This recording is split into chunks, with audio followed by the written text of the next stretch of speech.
नमस्कार दोस्तों, कैसे हैं आप सब। उम्मीद करता हूं कि आप सब अच्छे होंगे।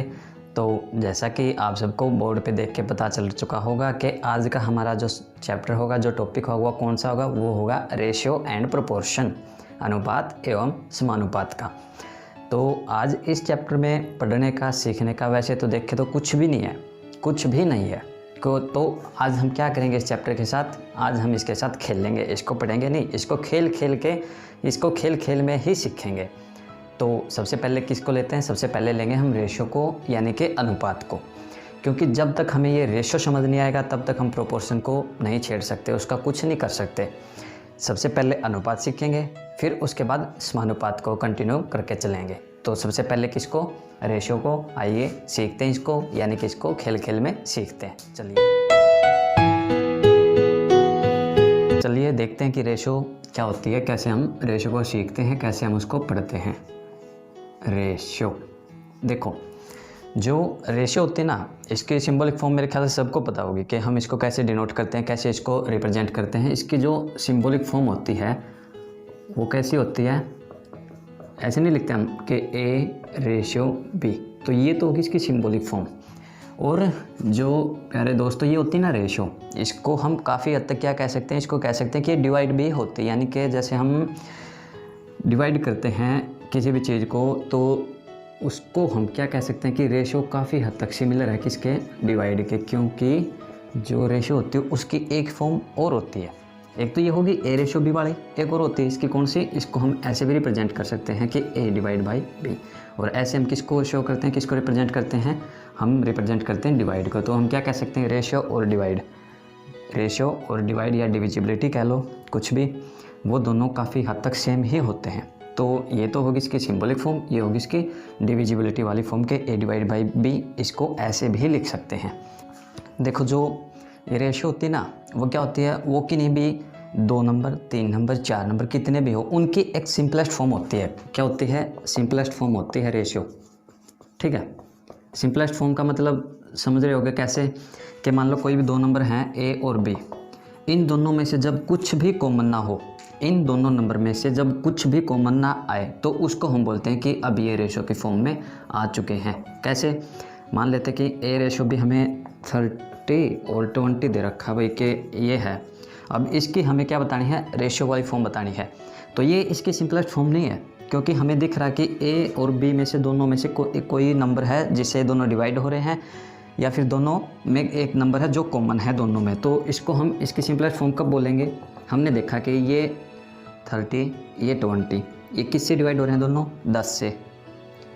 10 और 3 30, 10 और 2 20, यानी कि 10 3 30, 10 दूनी 20, 10 3 जा 30, 10 2 जा 20। तो जब हम इसको 10 से डिवाइड करेंगे तो ये आएगा 3, इसको 10 से डिवाइड करेंगे तो ये आएगा 2। तो ये जो फॉर्म आई ना, अब देखो, अब इन दोनों में कुछ कॉमन दिख रहा है, कुछ नहीं। तो ये जो फॉर्म है, ये है इसकी सिंपलेस्ट फॉर्म। इसको बोल सकते हैं कि हाँ, ये ए और बी की रेशियो आ गई, 3:2 ए और बी की क्या आ गई, रेशियो होगी। हाँ, एक बात और ध्यान रखनी है भाई, क्या, जब भी हम किसी भी रेशियो को डिवाइड करते हैं तो सेम नंबर से, एक ही नंबर होगा जिससे ए भी डिवाइड होगा, बी भी डिवाइड करेंगे। एक नंबर होगा जिससे ए बी, बी भी दोनों डिवाइड करेंगे। सिर्फ एक नंबर से दोनों में जो कॉमन होगा उसी से डिवाइड करेंगे। ये नहीं कि ए को 10 से कर दिया, बी को 5 से कर दिया ना, ऐसे हमारी जो रेशियो की फॉर्म आएगी ना, वो गलत हो जाएगी। तो सेम नंबर से इन दोनों को डिवाइड करेंगे तो हमारी सिंपलेस्ट फॉर्म निकल के आएगी, उसको हम रेशियो बोल सकते हैं। ठीक है, आज दोस्तों क्या करेंगे, आज जल्दी जल्दी में मैक्सिमम करने की कोशिश करेंगे। तो चलिए जल्दी जल्दी देख लेते हैं इसके एग्जाम्पल क्या क्या कहते हैं। एक बात और रहती है रेशियो की, जो बिल्कुल सिंपल है, बेसिक सी बात है रेशियो की, लेकिन बड़ी ही इम्पोर्टेंट बात है। क्या, कि जब भी कोई रेशियो दिए, हमें ए रेशियो भी कुछ भी दिया हो, जब हम इसमें मल्टीप्लाई करेंगे या डिवाइड करेंगे, जब भी हम किसी भी रेशियो में मल्टीप्लाई करेंगे, किसी नंबर से डिवाइड करेंगे, तो रेशियो पे कोई फ़र्क नहीं पड़ेगा। इस रेशियो में कोई चेंज नहीं आएगा, नो चेंज, कोई इफ़ेक्ट नहीं पड़ेगा। चाहे हम उसको 10 से मल्टीप्लाई करें, चाहे हम उसको 1000 से मल्टीप्लाई करें, चाहे हम उसको किसी भी नंबर से मल्टीप्लाई कर लें, इस पर कोई इफ़ेक्ट नहीं पड़ेगा। देखो कैसे, मान लेते कि ए और बी, ये रेशियो दे रखी है, इसको हमने लिख लिया भाई डिवाइड की फॉर्म में, ए डिवाइड बाई बी ऐसे। अब इसको मल्टीप्लाई करने के लिए बोल दिया भाई कि कोई के नंबर है उससे मल्टीप्लाई करो। इसकी मल्टीप्लाई कैसे, अब जितनी ऊपर मल्टीप्लाई की है उतने से नीचे भी करेंगे हर में भी, तो सेम से मल्टीप्लाई करेंगे, सेम से डिवाइड करेंगे, यानी कि सेम से दोनों में मल्टीप्लाई होगी। तो ये दोनों तो हो गए कैंसिल, सेम सेम होंगे, डिवाइड वाली फॉर्म है, कैंसिल। तो रेशो क्या बची, ए रेशो बी, बस सेम है ना, ए रेशो बी। अब डिवाइड देख लेते हैं कि भाई ए डिवाइड बाई बी, ये कोई रेशो की फॉर्म दे दी और उसमें बोल दिया दोनों को के नंबर से, किसी के नंबर से डिवाइड किया जाता है, ए डिवाइड बाई के, बी डिवाइड बाई के। अब दोनों से मैं इसको सोल्व करने के बाद क्या करेंगे, इन दोनों को कट होंगे, फिर से सेम फॉर्म निकल के आएगी, ए रेशो बी। बस ये इसकी एक सिंपल सी फॉर्म है, सिंपल सी बात है, लेकिन बड़ी ही इंपॉर्टेंट है। कई बार उसमें एग्ज़ाम जो होते हैं, कंपटीशन एग्ज़ाम होते हैं, उनमें एज इट इज़ पूछ ली जाती है कि कोई भी रेशो दे दी और उसमें बोल दिया इतने से मल्टीप्लाई करके इसका रेशो बताओ कितना होगा। तो हम सिर्फ 1 सेकंड के अंदर ही बता देंगे कि इस पर कोई चेंज नहीं होगा, कोई इफेक्ट नहीं पड़ेगा, तो ये सेम रेशो रहेगी, ए रेशो बी। अब हम चलते हैं, क्या करते हैं, अब हम रेशो की सीखते हैं बेसिक सी फॉर्म, रेशो की फॉर्म्स जो कितने टाइप की रेशो होती है उसके बारे में पढ़ते हैं। तो सबसे पहले क्या है, डुप्लीकेट रेशो। मान लेते हैं कि हमें कोई रेशो दे दी ए रेशो बी, या फिर इसको ऐसे डिनोट कर लेते हैं कि ए डिवाइड बाई बी। अब हम सबको पता है डुप्लीकेट का मतलब क्या होता है, एक जैसी दो चीज़ें, सेम दो चीज़ें एक जैसी, ए डिवाइड बाई बी। अब इसका डुप्लीकेट क्या होगा, ए डिवाइड बाई बी ही इसका डुप्लीकेट है। तो इनकी जब मल्टीप्लाई करके लिखेंगे क्या आएगा, ए की मल्टीप्लाई होती है भाई ए का स्क्वायर, बी और बी की मल्टीप्लाई करेंगे तो आएगा बी का स्क्वायर, यानी कि इसको बोल सकते हैं कि A square divide by B square, यानी कि ए स्क्वायर रेशो बी का स्क्वायर। तो ये होगी डुप्लीकेट रेशो, यानी कि हिंदी में बोले तो वर्गानुपात। और वर्ग का मतलब होता है, अगर हम इसको हिंदी में देखें तो इसका सीधा सा मतलब निकलता है वर्ग स्क्वायर, तो यानी कि A square ratio B square, इन दोनों का स्क्वायर करके लिख देंगे तो वर्गानुपात आएगा। अब आती सब डुप्लीकेट रेशो। सब डुप्लीकेट रेशो का मतलब हमें पता है, हिंदी में देख के ही समझ आता है, वर्गमूल, स्क्वायर का अंडर रूट कर देना, यानी कि किसी भी चीज़ का अंडर रूट ले लेना, उसको बोलते हैं सब डुप्लीकेट रेशो। यानी कि जब हम इसका अंडर रूट ले लेते हैं ए बाई बी तो ये होगी सब डुप्लीकेट, यानी कि ए डिवाइड बाई बी का अंडर रूट। ट्रिप्लीकेट घनानुपात, ट्रिपल, डुप्लीकेट में 2, ट्रिप्लीकेट में 3, यानी क्या करेंगे A by B multiply A by B, यानी कि 3 बार मल्टीप्लाई, सेम एक जैसी चीज़ों की 3 बार मल्टीप्लाई करेंगे तो क्या आएगा, ए की क्यूब डिवाइड बाई बी की क्यूब। बस घन का मतलब ही क्या होता है, क्यूब करना किसी चीज़ की। तो ए की क्यूब बाई बी की क्यूब क्या आ गई हमारी ट्रिप्लीकेट रेशो। सब ट्रिप्लीकेट सेम, इनका क्या लेंगे, ए की क्यूब का, बी की क्यूब का, या फिर इसको ऐसे लिख लो कि इनका ले लेंगे हम अंडर रूट करके इसकी पावर लिख देंगे यहाँ पे 3। तो ये आ गई सब ट्रिप्लीकेट रेशो, यानी कि ट्रिप्लीकेट रेशो का अंडर रूट ले लेना हमारा सब ट्रिप्लीकेट रेशो कहलाता है। तो ये इसकी बेसिक से 4 फॉर्म में थी, मेरे ख्याल से आप सबको ये चारों समझ में आ चुके होंगे। इनमें कुछ ऐसा था नहीं भाई, इनको तो बस याद ही रखना होता है भाई, डुप्लीकेट 2, ट्रिप्लीकेट 3, सब डुप्लीकेट उसका अंडर रूट लेना, सब ट्रिप्लीकेट इसका अंडर रूट ले लेना, बस ख़त्म बात यहीं पे। तो चलिए चलते हैं, अब हम इसके एग्जाम्पल करते हैं ताकि हम रेशो को अच्छे से समझ पाएँ कि रेशो में क्या क्या होता है। देखो क्या बोलता है एग्जाम्पल में कि ए बी कोई 2 व्यक्ति हैं, उनके पास 2000 रुपये हैं टोटल। इन रुपये को ए बी के बीच में किस अनुपात में बांटना है, इनको बांटना भाई 3:2 में। तो ए बी का हमें क्या बताना, उनका जो हिस्सा है, उनका जो पार्ट है एक दूसरे का, ए और बी का टोटल कितना है वो बताना भाई, ए का अलग बी का अलग। ये जो टाइप होती है ना रेशो की, ये बिल्कुल बेसिक होती है, इसको सभी बना सकते हैं, सभी बना लेते हैं, बना सकते नहीं सभी बना लेते हैं। तो इसमें क्या करते हैं, बस कुछ नहीं देखना होता कि इसको चलो एक बार बेसिक से सीख लेते हैं कि कैसे करते हैं, फिर इसका एक वो देखेंगे फास्ट वे में इसको कैसे करें, मतलब थोड़े से थोड़े टाइम में इसको कैसे कर सकते हैं। देखो टोटल कितना दिया हुआ हमें, टोटल दिया हुआ है 2000 रुपये भाई, कि उनके पास 2000 रुपये हैं। ए बी का जो रेशो दिया है वो दिया है 3:2 का। सबसे पहले हमें क्या करना है, सबसे पहले हमें गौर इस पे करना है, ध्यान इस पे देना कि ए और बी का जो रेशो है वो कितना दिया गया है हमें। इसको देखते ही हमने देखना कि भाई इतना रेशियो है तो इसका टोटल कितना हो गया, टोटल हो गया 5 टोटल, यानी कि 3 और 2 को जब हम प्लस करते हैं तो कितना आता है 5। अब ये जो टोटल 5 आया ना, फिर देखेंगे भाई कि क्वेश्चन में कुछ और भी दिया गया है जिसके आगे टोटल, इंग्लिश में देखे तो टोटल लिखा हो, हिंदी में देखे तो कुल लिखा हो। तो हमने देखा भी टोटल दिया हुआ है 2000 रुपये और भी। तो हम समझ गए भी ये जो 5 टोटल आया है ना हमारा, ये 2000 के बराबर दिया गया है, यानी कि 5 रुपये 2000 के बराबर है। तो क्या सबसे पहले हम देखेंगे कि ए का हमें हिस्सा निकालना है। इसमें हम एक छोटा सा फॉर्मूला याद रखेंगे। सबसे पहले क्या करना होता है उसमें, देखो हम किसकी रेशो, किसका पार्ट है, किसका हिस्सा है, किसका निकाल रहे हैं भाई, इसका ए का हिस्सा निकाल रहे हैं। ए का कितना हिस्सा मिलेगा उसको, 2000 रुपये में से कितना मिलेगा वो। तो जो ए की जो रेशो दी गई है उसको लिखेंगे हम ऊपर। ए की जो रेशो हमें दी गई है उसको हम कहाँ लिखेंगे, अंश में लिखेंगे, न्यूमरेटर में लिखेंगे। जो टोटल हमें इस रेशो का करने के बाद हमें जो टोटल मिला है, रेशो का जो टोटल करने के बाद हमें जो नंबर मिला है उसको लिखेंगे नीचे हर में, डिनोमिनेटर में, और मल्टीप्लाई करेंगे जितना हमें ये जो टोटल दिया गया है ना क्वेश्चन में, जितना हमें ये कुल रुपए हमें दिए गए हैं उसको करेंगे मल्टीप्लाई। समझ गए। जिसका हिस्सा हमें निकालना है वो ऊपर, जिसकी वैल्यू निकालनी है वो हमेशा ऊपर। जो रेशियो का टोटल करने के बाद आया है वो नंबर हमेशा नीचे। जितना टोटल हमें दिया गया है उसकी करेंगे हम मल्टीप्लाई। तो मल्टीप्लाई करने के बाद क्या देखते हैं, 5 चौक 20 0। इसकी मल्टीप्लाई करेंगे तो 00 तो ऐसे ही रहेंगी, 3 0 0 3 0 0 3 चौक 12। तो ए का जो हिस्सा है, ए की जो पार्टनरशिप है 2000 रुपये में, वो है 1200 रुपये। कितनी, 1200। अब बी का देखते हैं। बी का हम 2 तरीके से निकाल सकते हैं। सबसे पहले तो सेम मेथड देखते हैं कि बी का क्या कैसे निकालेंगे। बी जितनी रेशो दी गई है ऊपर, जितना टोटल करने के बाद आया है नीचे, और मल्टीप्लाई जितना हमें टोटल दिया गया है उससे मल्टीप्लाई। 5 चौक 20 400 दूनी 800। तो ये आ गई बी की पार्टनरशिप, बी का हिस्सा। बी ने मिलाए हैं 800 रुपये, यानी कि बी को मिलेंगे 800 रुपये, ए को मिलेंगे 1200। अब देखो, अब अगर हम इस मेथड से बी का ना निकाल लें, सीधा कर लें बी का, तो हमारे पास देखो टोटल कितने हैं, 2000 रुपये। ये तो कोई बड़ी बात नहीं भाई, 2000 रुपये क्योंकि हमें दिए गए हैं क्वेश्चन में, इसको तो हमें निकालना नहीं है। ए का हमने निकाला है 1200, ए का हिस्सा हमने निकाला है 1200। ये यहाँ पे बी का निकाल रहे हैं भाई, बी के 2000 नहीं, ये टोटल है, ठीक है। ए के आए हैं 1200, अब बी का निकालना क्या है, 2000 में से 1200 रुपये हमने ए को दे दिए, ए को पकड़ा दिए भाई 1200 रुपये ले और चल।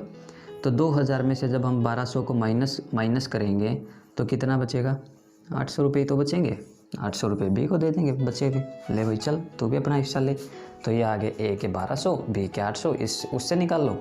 या फिर जो मेथड है जिसकी वैल्यू निकालनी है वो ऊपर, जितना रेशो का टोटल करने के बाद आया है वो नीचे, और मल्टीप्लाई बाई जो हमें टोटल क्वेश्चन में दिया गया है उससे मल्टीप्लाई कर देंगे तो हमारा क्वेश्चन आ जाएगा। तो ये तो था इसका बेसिक सा मेथड, जिसको हमें थोड़ा सा माइंड में, ये तो याद रखने की ज़रूरत है नहीं, मेरे ख्याल से अपने आप ही याद हो जाएगा। छोटी सी चीज़ें हैं, जिसकी वैल्यू निकालनी है ऊपर, जो टोटल करके दिया आया है हमारा ए रेशो बी का टोटल करने के बाद आया है वो नीचे, टोटल जो क्वेश्चन में दिया गया है उससे मल्टीप्लाई, बस हो गया याद। अब हम सीखेंगे क्या, अब मतलब सीखना तो क्या, समझना ही है कि क्वेश्चन पढ़ते पढ़ते ही क्वेश्चन को कैसे बना दें, उसको कैसे समझ लें कि ए और बी का जो पार्ट है वो इतना होगा, उनकी पार्टनरशिप इतनी है भाई। मान लेते हैं इसको, चलो समझते हैं कि ए बी कोई 2 व्यक्ति हैं, उनके पास टोटल 2000 रुपये हैं। तो हमने अपने माइंड में बिठा लेना कि उनके पास कितने रुपये हैं, 2000। इनकी जो रेशो है उनको 3:2 के अनुपात में उनको बांटना है। तो मेरे प्यारे दोस्तों, जहाँ पे रेशो दिखी वहीं पे ये समझ लेना कि टोटल करना है। जहाँ पे रेशो दिखी वहीं पे टोटल, 3:2 5। अब सीधी सी बात है, 5 भी टोटल, 2000 भी टोटल। अब क्या करना है, 5 बराबर दे रखा है किसके, 2000 के। ये देखो, ये सिर्फ आपको समझाने के लिए कि बोर्ड पे मैं आपको करके दिखा रहा हूँ, बस समझा रहा हूँ, वरना ये सब कैलकुलेशन आपको अपने माइंड के अंदर ही करनी है। तो 5 टोटल दे रखा है 2000 के, एक यानी कि 5 रुपये 2000 रुपये के बराबर हैं। तो 1 रुपये की वैल्यू हमको निकालनी पड़ेगी, तो 2000 बटे 5। ये तो हम सबको पता है कि थोड़े का जब हम निकालते हैं तो डिवाइड करते हैं, ज़्यादा का निकालना हो तो मल्टीप्लाई करते हैं। तो 1 रुपये की वैल्यू आएगी, वो कितने के बराबर आ गई, वो आ गई 400 रुपये के बराबर, ठीक है। 5 की 2000 थी, 5 रुपये की वैल्यू 2000 थी, यानी कि 5 यूनिट की वैल्यू 2000 थी, 1 यूनिट की वैल्यू 400 रुपये आ गई। 1 की 400, तो ए की जो रेशो वो कितनी है भाई, ए की जो रेशो हमें दे रखे वो कितनी है, 1 की जब 400 आई है तो ए की दे रखी 3, तो ए का कितना होगा, 3 की मल्टीप्लाई 400 से कर दो 1200। बी का जब 1 की 400 है तो बी की 2 दे रखी है, तो 2 की मल्टीप्लाई 400 से कर दो, तो बी का कितना आ गया 800 रुपये। बस ये सारी कैलकुलेशन आपके माइंड के अंदर ही होनी चाहिए। ये तो बस आपको दिखाने के लिए है, समझाने के लिए है, सिखाने के लिए कि ऐसे ऐसे करना होता है, लेकिन ये सब आपके माइंड में as it is calculation fit होनी चाहिए कि जल्दी से जल्दी। इतनी देर में कोई अगला सोचे ना भैया ऐसे ऐसे दे रखा है, इतनी देर में तो आंसर फटाक से बोल देंगे कि हाँ इतना इतने उनको मिलेंगे, क्योंकि बिल्कुल बेसिक हम सीखेंगे ना वो होगा रेशियो एंड प्रपोर्शन का, जो मतलब जिसके ऊपर रेशियो और प्रपोर्शन है जो दोनों टिके हुए हैं ना, वो चीज़ हम अब सीखेंगे। बिल्कुल बहुत इंपॉर्टेंट चीज़ है, बिल्कुल ध्यान से समझना है, ध्यान से सीखना है, क्योंकि जो मैथमेटिक्स होता है उसमें क्या होता है, सारी चीज़ें एक दूसरे से रिलेटेड होती हैं। हर एक चैप्टर में सभी चैप्टर्स का काम पड़ता है, सभी से काम लेना होता है, सभी एक दूसरे के पड़ोसी होते हैं। तो सबसे पहले हमें क्या करना पड़ेगा, इस चीज़ को ध्यान से समझना पड़ेगा, तभी हम रेशियो प्रोपोर्शन को सीख पाएंगे, वरना बिल्कुल सब कुछ ऊपर से जाएगा, समझने का कोई फ़ायदा नहीं होगा। जो देखो दोस्तों, जो मैंने अभी आपको टाइप सिखाई थी ना, इसको मैंने सिखाने में समझाने में लिए हैं 5 से 6 मिनट, लेकिन वो सिर्फ आपको समझाने के लिए थे, क्योंकि जब हम इनकी प्रैक्टिस करके इस टाइप के क्वेश्चन को देखते हैं तो इनको हम माइंड में 1 सेकंड के अंदर ही देख लेते हैं इनका कितना कितना हिस्सा आएगा। तो आप बहुत सारी प्रैक्टिस कीजिएगा और इन सवालों को जल्द से जल्द करने का प्रयास कीजिएगा। और जो अब हम जो सीखेंगे ना, वो इतनी इंपॉर्टेंट चीज़ है ना कि सारा रेशियो एंड प्रोपोर्शन का जो सारा टॉपिक है, जो सारा चैप्टर है, उसी पे बेस है। अगर ये चीज़ समझ नहीं आती है तो मेरे ख्याल से कोई फ़ायदा नहीं होगा आपको। तो क्या कहती है टाइप, मान लेते हैं कि ए रेशो बी दे रखा हमें 2:3, और साथ ही साथ हमें बी रेशो सी भी दे दिया भाई 4:1। ठीक है, अब जो मैं आपको सिखाने की कोशिश कर रहा हूँ वो ये चीज़ है कि ए का, बी का, सी का अलग अलग रेशियो निकालो। ये जो चीज़ है ना, ये बिल्कुल मेरे ख्याल से जिसको आती ना ये चीज़, ए रेशो बी रेशो सी, वो तो यही कहेगा क्या बेसिक सी बातें सिखा रहे हैं, क्या कर रहे हैं, क्या कर रहा है, कुछ नहीं, ये तो हम सबको आती है। लेकिन बहुत से बच्चे ऐसे भी होते हैं जिनको नहीं पता होती, और अगर ये चीज़ नहीं पता होगी तो कोई फ़ायदा नहीं है रेशियो एंड प्रोपोर्शन करने का। तो इसको निकालने के 2 या 3 मेथड होते हैं। मैं आपको 3 मेथड बताऊंगा, तीनों समझने होंगे, तीनों को देखना होगा। उनमें से आपको प्रायोरिटी देनी पड़ेगी कि हाँ हम कि मेरे को ये जो मेथड है वो समझ में आया है और मैं इसको अपने माइंड में बिठाऊंगा और इसको आसानी से कर दूंगा। प्रायोरिटी आपके हाथ में होती है देने की, क्योंकि जो टीचर होता है उसका काम होता है समझाना बस। वो ये नहीं देखता, वो आप पे ये थोड़ी थोपेगा अभी इन तीनों में से इस मेथड से आप करके दिखाओ, इस फॉर्मूले से आप करके दिखाओ। वो 10th वाला काम नहीं हुई कि फॉर्मूले का नाम लिख दिया और इसी से क्वेश्चन सोल्व करना, दूसरा आप फॉर्मूला यूज ही नहीं करना। नहीं, यहाँ पे कोई नहीं, यहाँ पे हमें बस क्वेश्चन को सोल्व करना है, कैसे भी जल्दी से जल्दी। तो देखते हैं, हम इसका फर्स्ट मेथड देख लेते हैं कि ए रेशो बी का फर्स्ट मेथड क्या कहता है। अब देखो, हमें निकालना है ए रेशो बी रेशो सी। हमें दिया गया है कि ए रेशो बी है 2:3, बी रेशो सी 4:1। अब देखो, अब इस बी रेशो सी को हम ऐसे थोड़ी लिख सकते हैं कि 4:1। क्यों? क्योंकि यहाँ पे सबसे पहले ए की वैल्यू दी गई है, बी की वैल्यू यहाँ से स्टार्ट होती है, तो यहाँ पे भी बी, यहाँ पे भी बी की वैल्यू यहाँ से स्टार्ट, तो हम भी यहीं से करेंगे ना 4:1। तो 4:1 यानी कि हम इसके ऊपर लिख लेते हैं कि ए, बी और सी लास्ट में। अब यहाँ पे रेशो क्योंकि सी भी आएगा, यहाँ पे रेशो, यहाँ पे ए आएगा। अब देखो इस मेथड में क्या करना होता है, इस मेथड में कुछ नहीं करना। अब देखो ये रेशो कहाँ पे जाके ख़त्म हो रही है, बी की वैल्यू पे ये रेशो जाके ख़त्म हो गई भाई। ठीक है, अब जिस इसके पीछे चाहे डी, ई, एफ, जी, एच, चाहे जेड तक दे रखी हो, हम इसके पीछे बस 3 को ही लिखते जाएंगे। क्यों? क्योंकि ये रेशो हो रही है बी पे ख़त्म, बी की वैल्यू हमें 3 दी गई है, तो हम इसके पीछे 3 ही लिखते जाएंगे, चाहे कितनी भी बड़ी हो, कोई टेंशन नहीं है। अब इसका तो समझ में आएगा भाई, जब यहाँ पे ख़त्म होगी तो इसके पीछे बी की वैल्यू ही लिखते जाएंगे। मान लेते हैं अगर ये सी पे ख़त्म हो रही होती ना, यहाँ पे 3 सी भी होता, सी की वैल्यू कुछ भी दी गई होती, उसके पीछे अगर खालिस्तान होता तो उसके पीछे हम सी की वैल्यू को बढ़ते चले जाते। सी की वैल्यू चाहे वो कहीं तक जाए, वहाँ तक हम सी की वैल्यू ही लिखते। अब देखो, अब ये 4:1, ये तो आगे की तरफ खाली है। ठीक है, वो पीछे की तरफ खाली था कि पीछे जाना है, ये आगे की तरफ है, कुछ नहीं करना। छोटी सी बातें हैं, जिससे ख़त्म उससे पीछे की तरफ चलते जाओ। जिससे यहाँ पे क्या है, इसके आगे खाली स्थान है ना, तो इसी वैल्यू को लेके आ जाओ आगे 4। अभी यहाँ पे और खाली 4 और खाली 4 और खाली 4, कहीं तक आगे ले जाओ, कहीं तक पीछे ले जाओ, कोई टेंशन नहीं है।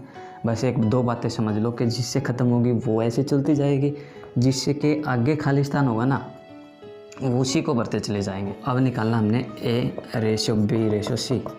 अब इन सब की मल्टीप्लाई कर दो आपस में, सब की ऊपर से नीचे की तरफ मल्टीप्लाई कर दो। 4 दूनी 8, 4 तिये 12, 3 1 3। अब मल्टीप्लाई करने के बाद हाँ एक और चीज़ चेक करनी होती है कि इन तीनों में कुछ कॉमन तो नहीं है, इन तीनों में कोई भी नंबर है जो वो कॉमन तो नहीं है। अब देखो 8 12 3, कोई चीज़ कॉमन नहीं, क्योंकि 3 के बारे में 3 आता है, 12 आता है, लेकिन 8 नहीं आता। 2 की टेबल में 8 आता है, 12 आता है, 3 नहीं आता, तो कोई चीज़ कॉमन नहीं है। तो ये हमारी रेशो आ गई 8 12 3।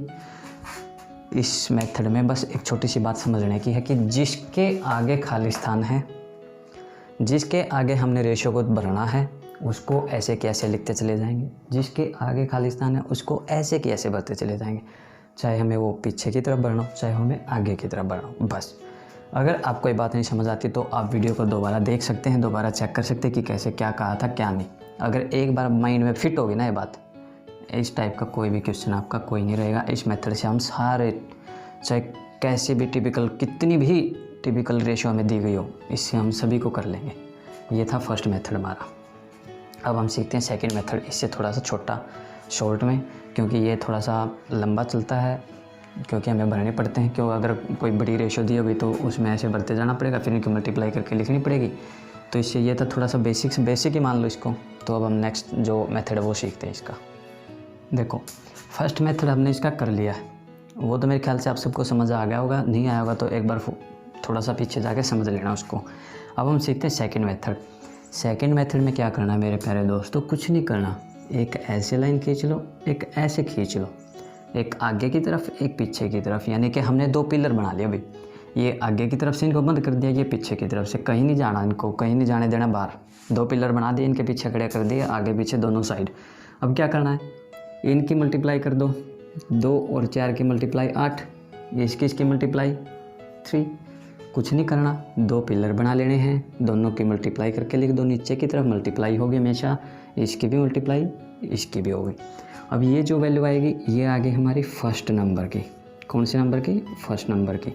ये जो वैल्यू आ गई ये आ गई हमारी लास्ट नंबर की वैल्यू।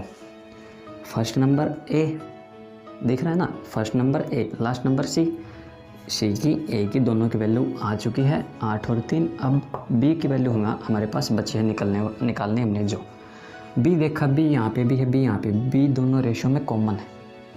यानी कि सिंपल सी बात है, बी की वैल्यू 2 जगह दे रखी है, बी की वैल्यू 2 जगह दे रखी भाई। कुछ नहीं करना, इन दोनों के आपस में मल्टीप्लाई करके लिख दो, बस ये हमारा आंसर आ गया। 2 पिलर बनाए, बी की वैल्यू जहाँ जहाँ लिख रखी है उसकी मल्टीप्लाई आपस में करके लिख दी, ख़त्म। समझने क्या बात है, क्या छोटी सी बात है। 2 पिलर बनाए, एक बात, बी की वैल्यू जहाँ जहाँ दे रखी मल्टीप्लाई कर दो, सेकंड बात, दोनों ख़त्म, क्वेश्चन ख़त्म। बस अब हम समझते हैं इसका थर्ड मेथड। अगर आपको ये सेकंड मेथड नहीं समझ आता तो आप वीडियो को एक बार रिवाइंड करके देख लें, उससे आपको बेटर वे में समझ आएगा, एक अच्छे से समझ में आएगा। हमने इसके 2 मेथड सीख लिए हैं, फर्स्ट मेथड सेकंड मेथड दोनों हो चुके हैं। अब हम थर्ड देखते हैं कि थर्ड में क्या करना पड़ता है। थर्ड उन दोनों से बिल्कुल ही सिंपल है। क्या, हमने उल्टा n बना लेना है। कैसा n, उल्टा n। उल्टा n तो सबको आता होगा, उल्टा n ऐसे बनता है भाई। तो हमने देखा कि उल्टे n में ना 3 लाइनें बनती हैं, एक तो ये वाली, एक ये वाली, एक ये वाली। तो ये लाइन यहाँ से स्टार्ट होगी, यहाँ पे क्या होगी, ख़त्म होगी भाई। फर्स्ट लाइन यहाँ से स्टार्ट, फर्स्ट लाइन यहाँ से स्टार्ट, यहाँ पे ख़त्म। तो इसकी मल्टीप्लाई आपस में करके लिख दो, 2 चौक 8। सेकंड लाइन यहाँ से स्टार्ट होकर यहाँ पे गई, यहाँ पे जाके ख़त्म हो गई भाई। 4 और 3 की मल्टीप्लाई 12। थर्ड लाइन यहाँ से स्टार्ट, यहाँ पे आके ख़त्म, तो 3, 8 12 3 हमारा आंसर। एक छोटी सी बात याद रखनी, क्या, उल्टा n बना लेना है। उल्टे n की जो लाइन जहाँ जहाँ पे जाके ख़त्म होती है, जहाँ जहाँ स्टार्ट होती है, वहाँ से लेके वहाँ तक मल्टीप्लाई करके लिख दो। यहाँ से स्टार्ट यहाँ पे ख़त्म, मल्टीप्लाई यहाँ से स्टार्ट यहाँ पे ख़त्म, मल्टीप्लाई यहाँ से स्टार्ट यहाँ पे ख़त्म, मल्टीप्लाई उल्टा n, यानी जहाँ जहाँ पे ये चौंच सी बनी होगी ना n की, ये वाली ये वाली ये वाली, वहीं वहीं पे मल्टीप्लाई करनी है। समझ गए? बस 8 12 3 ही हमारी रेशियो आ गई। तो मेरे ख्याल से तीनों मेथड आपको समझ आ गए होंगे, क्योंकि तीनों ही बेसिक से मेथड हैं और तीनों के तीनों बेस्ट मेथड है। अगर आपको तीनों के तीनों समझ आ जाते हैं तो बहुत ज़्यादा अच्छी बात है, क्योंकि हम किसी भी टाइम कौन से भी किसी भी मेथड को लगा के थोड़े से टाइम में हम अपने क्वेश्चन को सॉल्व कर लेंगे। लेकिन हम प्रायोरिटी की, अगर आपको ये लगता है भाई मेरे को एक ही सीखना है, तो सिर्फ एक को प्रायोरिटी देंगे और उसी पे अपना सारा फोकस लगाएंगे, उसी को समझेंगे। तो ये थी रेशियो एंड प्रोपोर्शन की आज एक बेसिक सी क्लास। अगली जो क्लास होगी उसमें हम तीनों की सीखेंगे कि ऐसे दिया होगा तो A ratio B ratio C, यहाँ पे दिया होगा C ratio D ratio E, तो हम कैसे निकाल लेंगे, यानी कि क्या निकालेंगे, A B C D E की वैल्यू कैसे निकाल सकते हैं, ये हम अपनी नेक्स्ट क्लास में देखेंगे। 3 को कैसे सोल्व करें। तो आज तो था मैथ के, तो नेक्स्ट जो टाइम हम क्लास करेंगे ना, वो एक तो करेंगे रेशियो की, लेकिन साथ ही साथ हम इंग्लिश की क्लासेस भी करेंगे, क्योंकि इंग्लिश और मैथ दोनों कॉम्पिटिटिव एग्ज़ाम में देखें तो पॉइंट ऑफ व्यू से बहुत इंपॉर्टेंट होते हैं। दोनों सब्जेक्ट बहुत इंपॉर्टेंट है, इंग्लिश भी मैथ भी। तो हम क्या करेंगे, हमारा शेड्यूल ये रहेगा कि एक चैप्टर हम इंग्लिश का करेंगे कंप्लीट, एक चैप्टर हम फिर उसके बाद मैथ का करेंगे। यानी कि पहले अगर हम मैथमेटिक्स कर रहे हैं, जैसे रेशियो एंड प्रोपोर्शन कर रहे हैं, आज इसकी एक क्लास हो चुकी है, तो सेकंड जो क्लास करेंगे वो रेशियो प्रोपोर्शन की, उसमें हम समझ के उसको कंप्लीट करके फिर हम एक कंटिन्यू अपनी इंग्लिश की क्लासेस शुरू करेंगे। और इंग्लिश में सबसे पहले हम एक अपना चैप्टर उसको कंप्लीट करेंगे, फिर मैथ की क्लास होगी, एक चैप्टर इंग्लिश एक चैप्टर मैथ। सिंपल सी बात यह है कि भाई ऐसे करते हुए चलेंगे। तो चलिए मिलते हैं अगर नेक्स्ट क्लास में। अगर आपको क्लासेस अच्छी लगती हैं तो लाइक कीजिएगा, कमेंट करके ज़रूर बताइएगा कौन सा पार्ट आपको समझ आता है, कौन से में आपको दिक्कत रहती है, ताकि नेक्स्ट वीडियो जो बने उसमें उनको अच्छे से बताया जा सके।